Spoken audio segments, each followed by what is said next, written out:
So now we're going to talk about key success factors.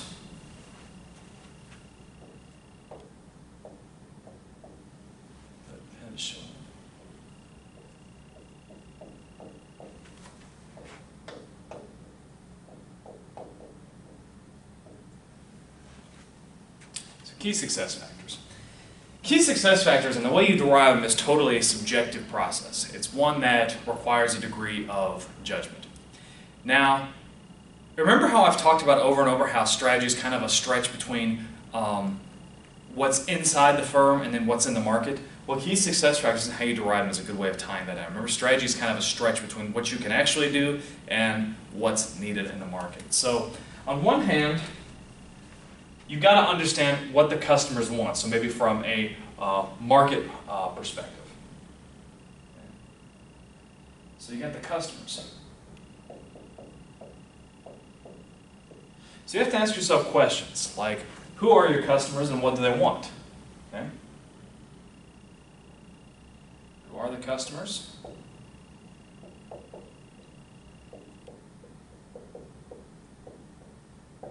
What do they want?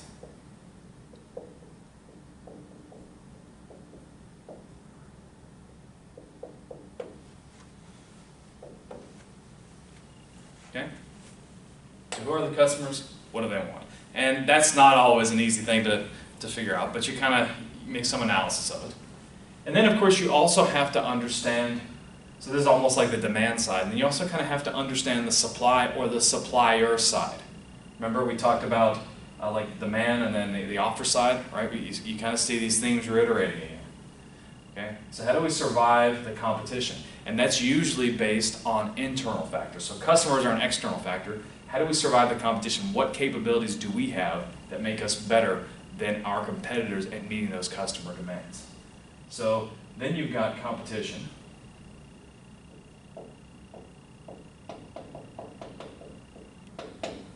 Okay? And on the internal side, you can ask yourself, like, what drives the competition? So what are the drivers? Okay? What are the dimensions of competition?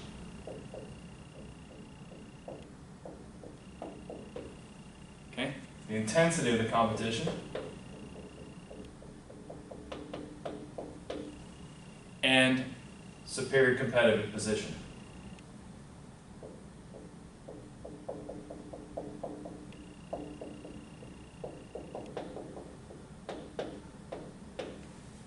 So again, how do we give the customers what they want?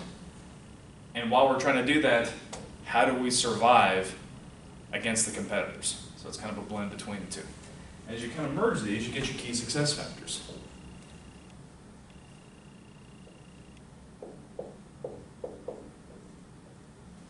So you can see me.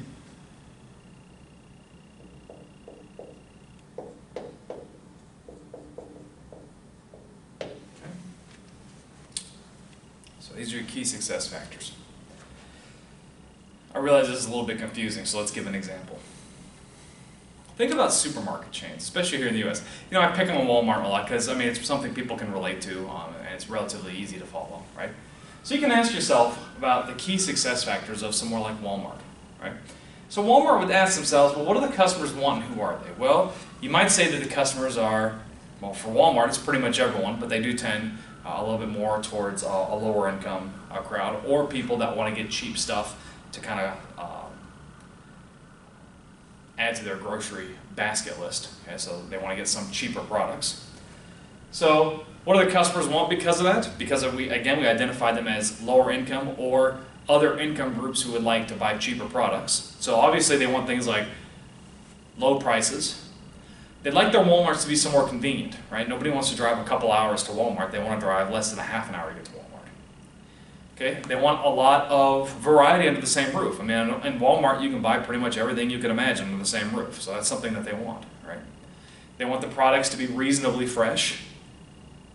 They would like free parking, you know, not have to pay for parking, a big parking lot with lots of places to park. And they would like the store to at least provide some degree of customer service and some degree of cleanliness. We would think that customers would want these things. Hopefully that's not too surprising. Then we have to ask, looking at what Walmart would need to do to beat their competition, right? Well, Walmart, like any firm, needs to sell a relatively high dollar value per square foot, right? Something doesn't need to be in a Walmart if it's not going to sell and generate value for Walmart. And they need to be able to generate more income per square foot than their competitors like Target or Costco. Okay, they have to be able to do that thing. Now, does the customer really worry about that high, high sales per square foot? No, the customer doesn't worry about that. But you need to know that as a manager of Walmart, you need to be thinking about that in order to beat the competition. Okay. Now, they need to be able to adapt to some extent to local demand. Right? Certain products will be more popular in certain regions than others. Okay? And the firm that can better understand that local demand would have a competitive advantage with regards to other retailers. Okay? They would like to have low resource management costs. Right?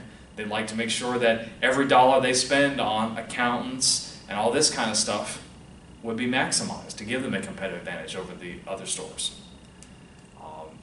Of course, they'd like to have locations that have good operational efficiencies, maybe near a freeway so they can get the deliveries in and out quickly, and maybe low rent or low real estate costs. They want to have a brand image that's generally seen as positive and gives a good value to customers, especially with respect to other firms. And of course, they need to have enough financial capital in order to survive any sort of market fluctuations, changes in commodity costs, etc.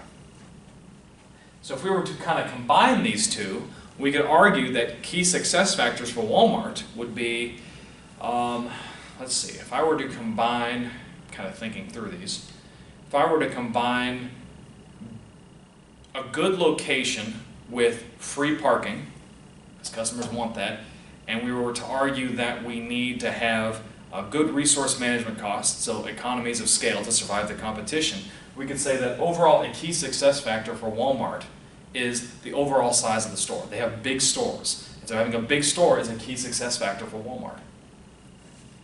They also need to have, we talked about convenient locations again, and also they need to have good financial resources and a wide assortment. So they need to, again, on the customer side, good locations. On the competition side, they need to have, I'm trying to remember which one I mentioned. Well, they certainly need to have a good adaptability to local demand, and they want to have also a certain degree of adequate financial resources. So you might say that they need to have a good portfolio of locations. They need to have Walmarts pretty much everywhere to have those convenient locations for the customers and to have economies of scale and generate sufficient financial resources. Right? You could argue that,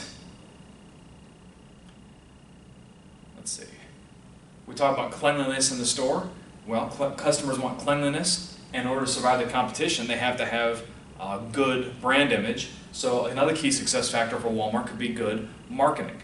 Right? That kind of goes hand in hand. You can market that it's a clean, friendly, serviceable place, and that would also provide you a good brand image. Okay. We could talk about good prices, which is what customers want. Again, economies of scale and low store cost, and local demand and competition flexibility, so they obviously need to have good relationships with their suppliers. Okay. Now again, there's no right or wrong here. Okay. We just kind of mix and match them together to come up with some analysis of our key success factors. But the thing that I want you to take away from this is that each key success factor is important because it takes into consideration aspects of supply and demand.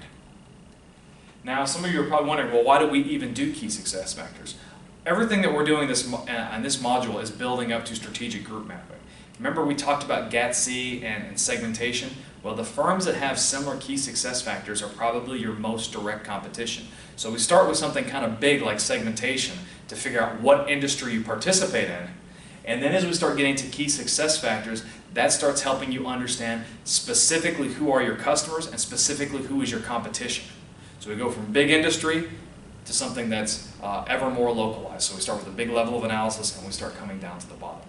But we'll start kind of building into that as we get into strategic group mapping. In our next module, we're actually going to talk about industry analysis, which will then lead us to Porter's 5 forces model, and slowly into strategic group mapping, which will be in the next module. So, I'm looking forward to seeing you then.